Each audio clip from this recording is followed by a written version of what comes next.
think we are live on Facebook right now. All right. Excellent. That's extraordinary. I am so excited. Great. Welcome, Women Rock Switzerland. I'm Michelle Giuliano. I'm one of the founders of Women Rock Switzerland. Sorry for the rush of light. Together with Denise Nickerson, we are your co-admin, co-founder team of Women Rock Switzerland, and we are so excited to be live right now with Leslie Kuster. Leslie is one of the 31 authors who are part of the Inspired Journeys collection of stories, this anthology that is just incredible. If you don't have your copy, go get a copy of Inspired Journeys. Not only has Esther Berkey of Swiss Made Story, Denise and I worked on this book with 31 authors, all from Women Rock Switzerland, including Leslie on the line with us right now. But over 70 women's headed businesses have funded this project and have a marketplace in the back of the book in the business directory where you can buy from women's headed businesses and support our local economy by consciously leading in your lives and using your initiative for conscious spending to support women's businesses. All right. Well, without further ado, this is only the second interview in a series. We hope to meet all 31 authors so that you can see their faces and hear their voices and get a small teaser on the stories. And Leslie's story is called The Gift. And just a very short introduction on Leslie. Leslie is our multiple seven-figure business owner in this story. We really wanted to have a collection of stories presented, and Leslie has really been influenced by her life in Bali. And so Back from Bali is one of her online businesses. And I'm so excited because she's really passionate also about igniting and inspiring other women entrepreneurs. And so she has a book that's coming up. And if you want to know where to learn more about Leslie, I just want to plug it straight away. Go to lesliekuster.com, LESLIEKUSTER.com. lesliekuster.com is where you're going to be able to download straight away 7 sabotaging mistakes most women entrepreneurs make, which gives you access to her insights and learning, but it's really the seed to her brand new book that's going to be coming out. I can't wait to ask you about it so that you're part of her VIP list and you get first notice and notification of when that book becomes available, which is autumn of 2023. Where she's going to be going live. And so without further ado, I know that Leslie, we're reaching you. You've lived, I think, in 9 countries in the last couple of years. You've really led a nomadic life. Switzerland is one of the home bases. Florida has been a home base. And we're reaching you in Bali right now, where I think we've got a 7-hour time difference. And I just think it's so cool that you're tuned in for this call from Bali. And so I kind of wanted to start there. Can you give us a flavor and a feeling of Bali and what it's like to have been living nomadically and how Bali is such a part of your story and certainly a part of the gift? Yeah, totally. Thank you so much. And like Michelle, thank you so much. And thank you to everybody who created this amazing book with Denise and Esther. I'm so proud to be part of it. So thank you so much. And yes, I'm in Bali, Indonesia right now. We just got here a few days ago, a 27-hour flying trip from Florida, which is where we were flying from. So it's like literally the other side of the planet. Wow. And it is in many ways like the other side of the world because I'm in Asia and in third world Asia, unlike Switzerland and the US. And so it is, what is Bali like? Just in a nutshell, I have to say it's the reason why it's so special here and why it's so famous is not because of its beaches or because of its vacations and those kind of traditional ways, but it's because their spirituality and their commitment to the kind of religion that they have is so strong and so powerful. And this is like what you see wherever you are in Bali. You could just be walking down the street and there's a ceremony and there's drumming and dancing and making offerings. And the people here are really genuinely happy, big, huge, genuine smiles. And I've been coming here for, oh my God, I think it's like going on 30 years, which is how I started my business. And they're still just really beautiful people. So I'm really happy to be back again. Wow. Wow. Well, I'm so glad to hear. I'm really glad I asked the question, and glad to hear about life in Bali. I've never been, and I really look forward to going to Indonesia someday. So yeah, 30 years and 30 years in business. I guess I wanted to ask you, how do you identify culturally?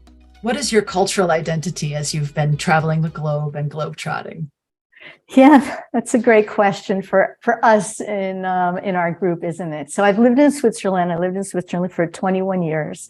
And because of my business back from Bali, I traveled still quite a lot to Bali and from the US. So I was also going to the US a lot. So I think like since I've been an expat and living in Switzerland for so long, it was definitely an issue, isn't it, for all of us women who are not necessarily from Switzerland, and how you identify culturally and what does culture mean to you. And the word for me that has really become really strong is the word belonging. Yeah. And when I think it really came to light more than ever for me during COVID when I was Mhm. in Switzerland, and everybody really like formed small groups with their families. And Heinz and I don't have children. My husband is Swiss, Heinz, and we don't have children. We had a wonderful cat, which is kind of our family. But COVID really made families come straight together. And I became more aware than ever of how this feeling of belonging into a culture was, I didn't feel so much that I belonged very much any longer. And it became so strong in me, this question of belonging and where do I belong and what does belonging mean and is belonging culture and all of that, that's kind of how I identify it. So even though I happily have lived in Switzerland and traveled, and we've been in 9 countries in the last year and been very nomadic, belonging has become something that's become really important to me, which is why I have forced my husband to quit his job in Switzerland and move back to the US for me, because I really needed a feeling of belonging again to my own culture and my own language. Well, and I just so congratulations on retiring your husband. First of all, that's a huge accomplishment. It's a huge undertaking as well to move and to try different cultures. And I mean, as someone who lives abroad as well and who's lived in multiple countries, I really think you never learn less by stretching yourself in that way. Um, I, having just been in the US, I can say that it's hard as an American to go back, and I don't feel that sense of belonging that you describe and define all the time. And yet, as an ambassador of my country while abroad, and certainly for my multi-passport holding children, I certainly am conscious about what aspects of my country of origin do I want to disseminate, about fail forward fast culture, for example. I think Americans have that. And, I come from sports and competition being seen as a good instead of as an evil, that your competitors make you better and stronger and help you further your craft. This for me is part and parcel of American culture. But otherwise, there's a reason I live abroad, and some of that is that lack of belonging, that sense for me, and finding greater belonging with different ethics and values and morals exhibited in some of the other countries that I've lived in. So I think that's really cool. Did you want to quickly tease your book about the gift and tell us a little bit about that gift, and then your upcoming book as well? We'll take in a second question, but for right now, the Inspired Journeys book.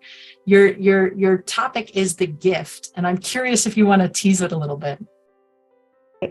You seem frozen to me, but maybe you're going to come back.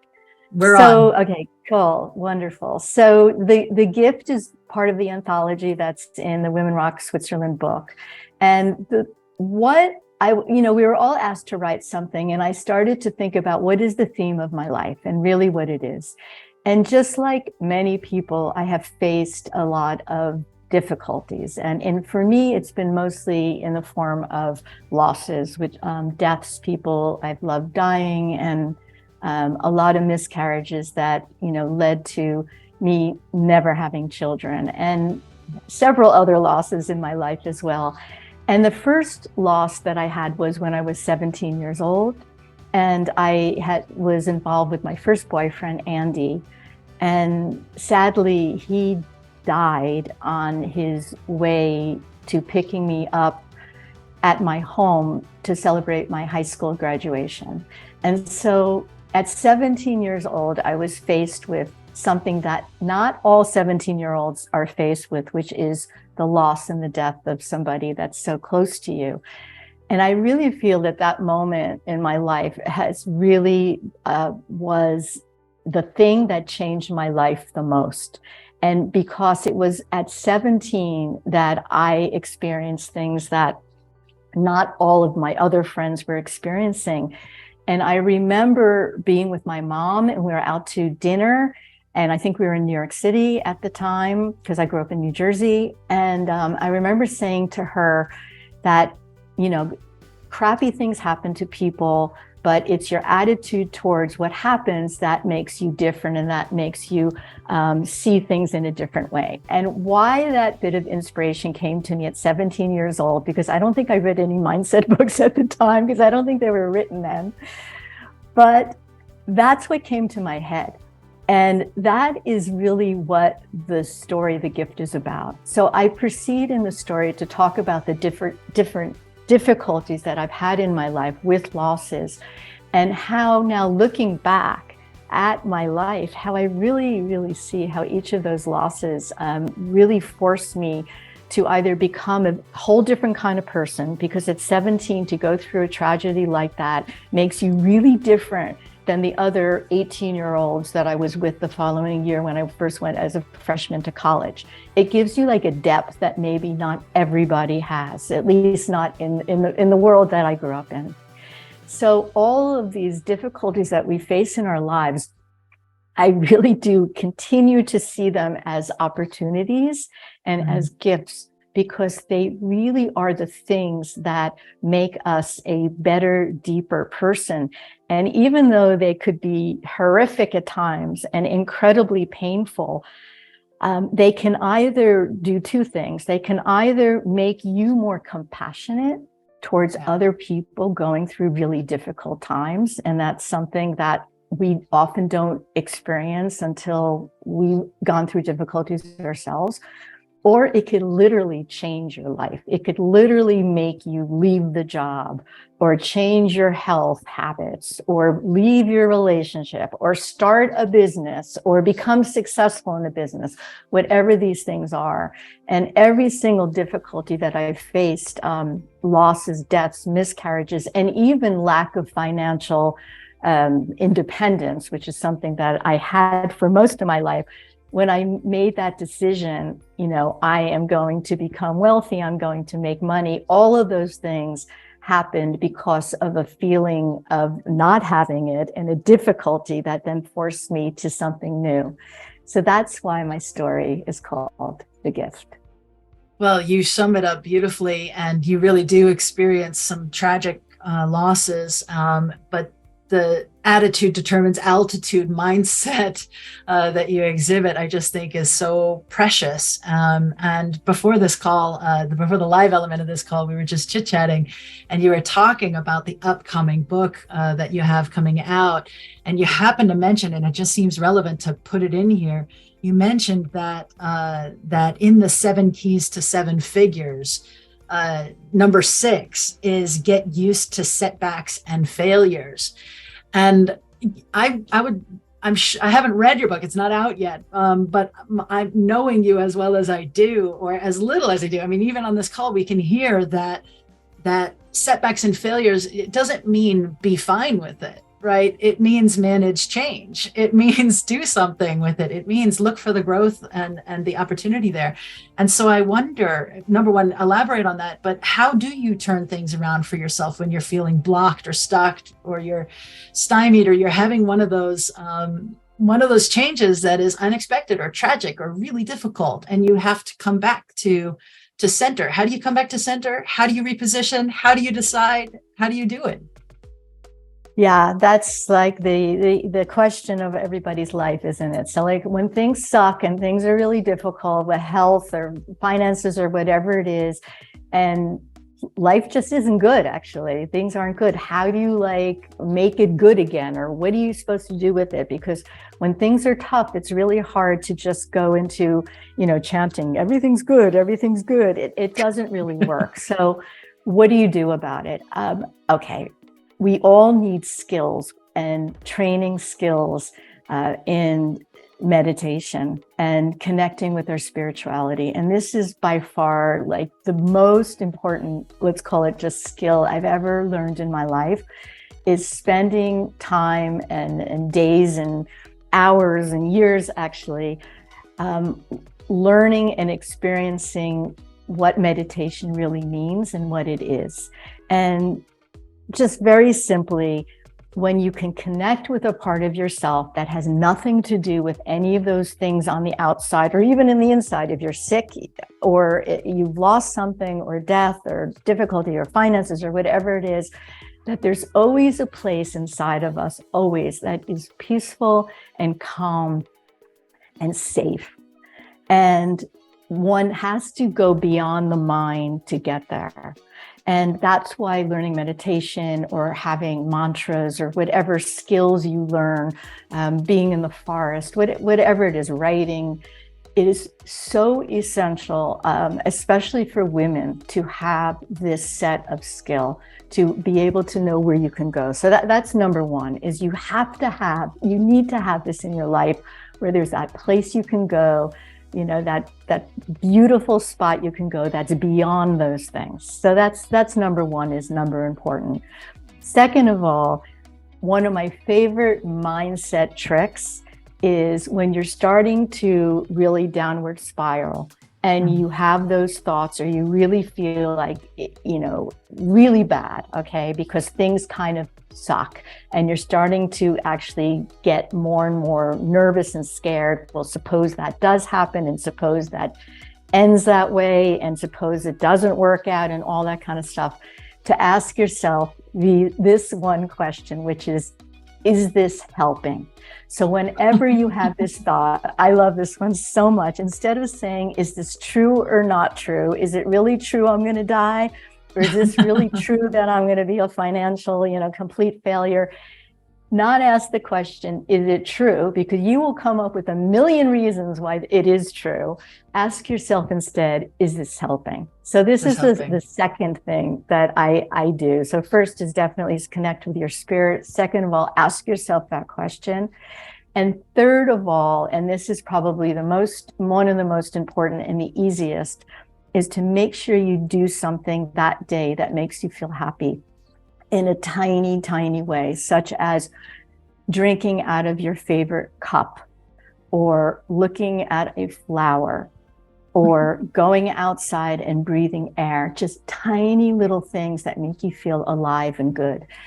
So the answer to how do you deal with setbacks and failures and difficulties is you need an arsenal of skills to help you go through these things. And those are my best tips. Well, as a coach, I completely love this answer. And as the author of the Integrity System, I completely love this answer. I kind of want to ground you in this answer for 1 second for anybody who hasn't experienced you before, because it's not like you haven't experienced setbacks, right? We're not only talking about death and tragedy and miscarriages, right? Just on this call, we were talking about how business can transform and change. Prior to the recorded live session that we're in right now, we were talking about, you have setbacks from Amazon fulfillment in your business, right? The Amazon, had to ramp up hugely. Then they closed down warehouses in order to respond to to shifts in the business and to shifts in the supply chain and in issues. And so as storefronts are closing all around the world, Amazon is ramping up. But you just told me that they lost $3 billion in sales. And so they're squeezing their sellers. And so I feel like as you're saying, this is not woo-woo information, right? To say to come back to center and to come back to self, even when you're dealing with supply chain issues, even when you're dealing with a fulfillment issue, even when the issue is costing you business or headcount, or you're having to adapt and adjust in very concrete business, practical, pragmatic, daily affairs, red line on your accounting sheet, right? Even when it's about that, your top advice is come back to center in terms of connection with self or nature, and come back to joy. I mean, your third bullet is essentially experience something that brings you joy that day. So, Yeah. And you maintain those top 3 bullets no matter Yes, what. I mean, as you mentioned, my book is called 7 Keys to 7 Figures. And I wrote the book because I asked myself the question, how in the world did I do this? Like, how did I bring a business from 5 figures, which is basically under $100,000 a year, to multiple 7 figures, which is where it is now? And one of the keys in key number 6 is get used to setbacks and failures, because this is probably the most important thing for women entrepreneurs to know about. Is you will have setbacks and failures, guaranteed. And I've been in business for a really long time. I mean, I've really been an entrepreneur for 30 years. The product line I have now, which is back from Bali, women's clothes, is around about 12, 13 years old. And I've been through so many setbacks and failures, and I'm going through one right now when we speak. So this is the things that you and I spoke about before the call, where I've had, because of what's happened in the last few years, rising costs and dealing with that, having to lay off staff, having to basically work much more than I had to work all these years as well. Net profit going all the way down, having to make very fast decisions, having to take on burdens, having to have stress, having all of this is part of it. And I think a lot of women entrepreneurs can look at quote successful women entrepreneurs and think, well, they can do it and I can't, or they have it easy or whatever. And one of my messages is it's not always easy, and there will always be setbacks and failures. And this is really what being an entrepreneur is, and getting through these really difficult times. And I'm talking about it from experience, as in right this very second, I am dealing with, because of what's happened in the last few years, and then we need so much product. I'm completely overstocked. How am I going to sell it? All of these things. This is what being an entrepreneur is, and getting through these really difficult times. But this is what makes you successful, getting through this and not saying, I just quit, or I'm going to give up, or it's not going to work out, but getting through these difficult times. And in that moment, you need to use those skills which we talked about, which is really connection to self, or as you said, having a center, using mindset skills, and making sure there's joy in your life. And I love that question. Is this helping? Your second bullet, is this helping? I just think is super powerful. Yeah, I love that one. It'll quiet what isn't helping, and it'll reposition you back towards what will help. And yeah, exactly. Because right now I can ask the question, is my business going to go down? I mean, are sales going to, I can ask myself the question, is 2023 going to be the year that my business drops by 50%? I could ask that question, and I can start giving you all kinds of proof that this might happen. All right. But I can also ask myself the question, does that really help? Because the truth is, we don't really know. I don't really know what it's going to be for 2023. We don't really know. So why not think instead, oh my God, my sales are going to go up by 50% this year. And this is something that I used in building my business. And when I first, you mentioned, I kind of made a moment decision to be successful. And this is absolutely true. There was a moment in time. Yeah. I was sitting in Kuntwangen, which is where we used to live.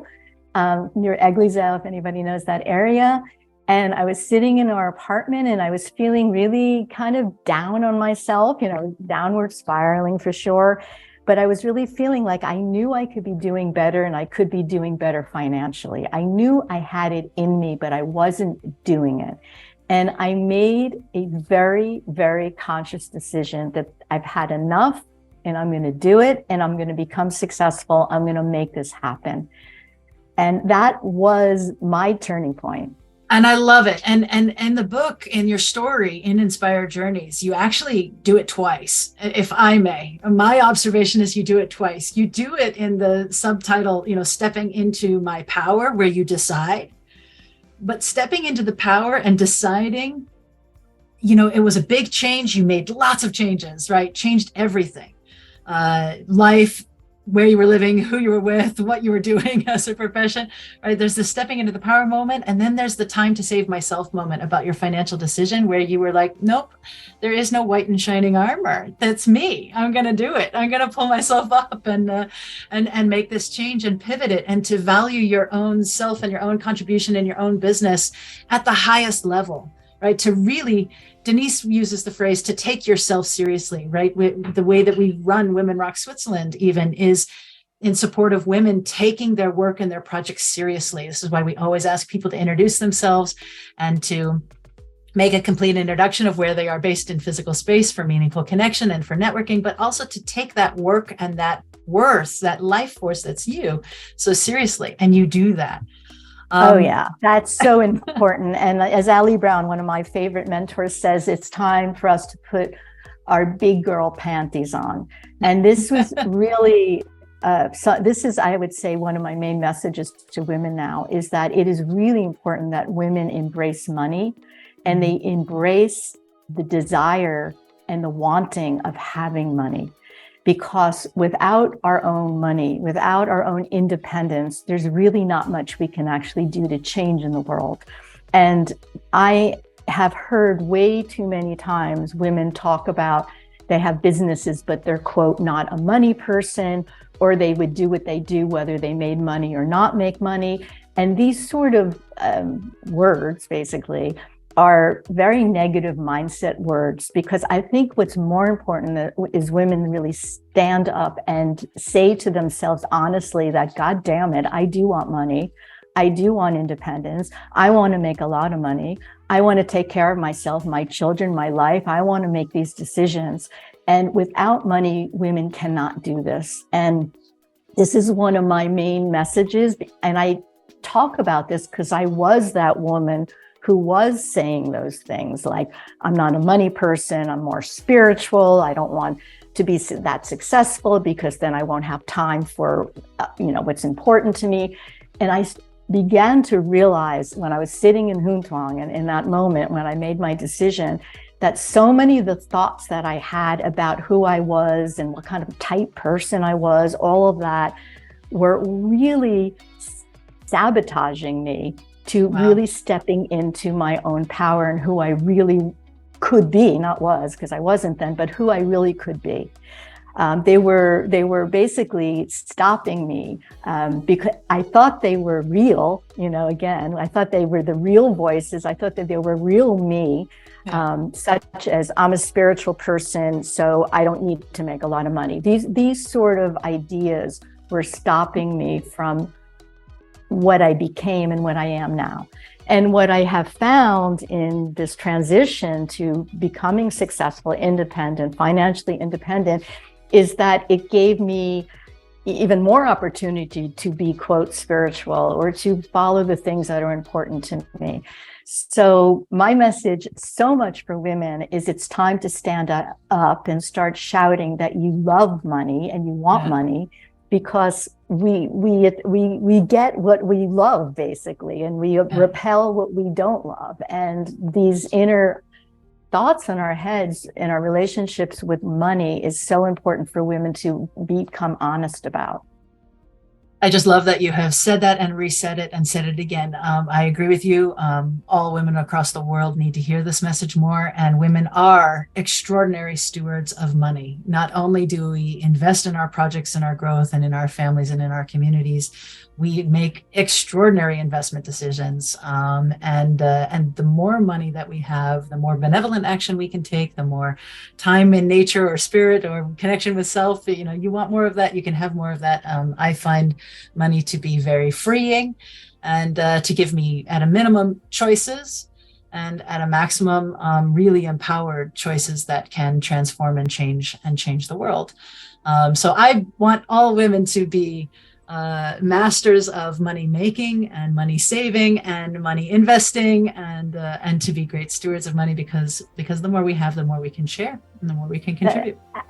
Absolutely. But the statistics are scary. And when I started to write this book and to really look into it, I was astonished by what they are, which is that only 10% of women entrepreneurs do over 6 figures. 10%. And only 3% do over 7 figures. So we have a lot of work to do. And it starts not just with like, becoming an entrepreneur or starting a business or, rising in corporate or whatever. It actually starts with our mindset and our relationship with money and our relationship with femininity and money. Can we be feminine and make money? Can we be in relationship with, others and make money? And this is the questions we need to be asking ourselves, because whatever financial situation you're in or have been in is influenced by the mindset and the ideas you have about yourself and whether you should or shouldn't have money in your life. I love that we're having this conversation. And I almost want to say, when you know better, you can do better. Like I think it's Maya Angelou who said that, when you know better, you can do better, or be better. And part why I want to say this is because of the pendulum shift that I feel is required, right? We are disadvantaged systemically. Misogyny and sexism is a real thing. And yet there are people who can overcome, but that 3%, I mean, of course I want to be among the 3%. And of course I want everybody to be among the 3%. And I want that pendulum to shift so that it swings hard. And why I bring up Brene Brown is, in relationship with the Maya Angelou quote, is because she tells a story about her speaker fee, that she once took the stage and there was, she was representing herself at that time, I think. She didn't have an agent. And there was an agent who shared openly. I mean, so also just talking about sharing openly about money and about fees. If we don't talk honestly about money, sometimes women don't know their worth. They don't know what is the right consulting fee in said agency or said company or said multinational, right? And so if you don't know your worth or what the client will pay and you're not pushing that threshold, how do you find out about it if we don't have open discussions about money? So Brene Brown, who's super famous, was one of those people who didn't know. And a male agent kindly told her that she was working for 1/5 of what any man on that stage was working for, and she was the keynote speaker. So what the pendulum shift, the way she tells that story is she instantly charged 5 times more for her fee, right? She overnight changed her fees, came home, she was furious. I was the keynote speaker and I was the lowest paid person on that stage, never again. And so I don't think, so even when you get that information, it's really important that you be willing to shift and go 5 times, 5x your fee, and not think that you suddenly now need to be kind or sweet or go incrementally up in your fee to not upset the boat. If the boat has been upset negatively against you, it's time to go and get in that right direction. Oh, I love that. I love that so much. And that's such a great point. Like, how do women know what they're supposed to charge if we don't talk about this? Mm-hmm. And this is a really big point. And I would like to share a little story about that as well, which is that when my business was starting to, rise up and, is going and, from 200,000 to 400,000 to 700,000. And then when I hit the million part, I felt I wanted to show other women that this is possible. And I wanted to actually make a post on Facebook to do this. And let me tell you, this was one of the scariest things I have ever done in my entire life. And actually, when I'm breathing with you, I was so scared to do this. But just to backtrack a little bit, when I hit 400,000, I was in a private Facebook group of other entrepreneurs. And we were asked to post our sales in that. And I did. And I posted, I'd hit 400,000, which I was so excited about. But what I didn't realize is I didn't post it in the private Facebook group. I posted it in my public or, my friends' Facebook. And I was so horrified that I had done this, and I immediately took it down. But of course, it was too late. And a friend wrote me, "Congratulations." And I wrote back to him, "Please don't tell anybody. Promise me you won't tell anybody." All right, now go forward to, I hit 7 figures, and I thought, I'm done with that. I'm going to post in Facebook to my friends and family and the whole whatever that I hit 7 figures. And this is what happened. I did that. And what happened was my husband went and had dinner with one of his closest friends. And this friend during the dinner had seen my post on Facebook. And he was very apprehensive, but he said, you know, I saw Leslie's post and I really didn't know if I should bring this up to you or not. But I have to tell you, I was shocked. I didn't think she was that kind of person. Right. You were shamed for your classless behavior. I was completely shamed. And luckily, shamed in your absence, right? So to your probably highly feminist husband who had to now say something. So So it was wonderful that he came back and told me. So I was so excited. So I can use this as an example in moments like this. But women, how dare you be successful and glorious? Exactly. How dare you? And this is something women will face and can face. And this is one reason why women don't want to share money and don't want to share numbers, because they're scared to be shamed in the way I was shamed. So this is something that's really important. I'm really glad you brought that up.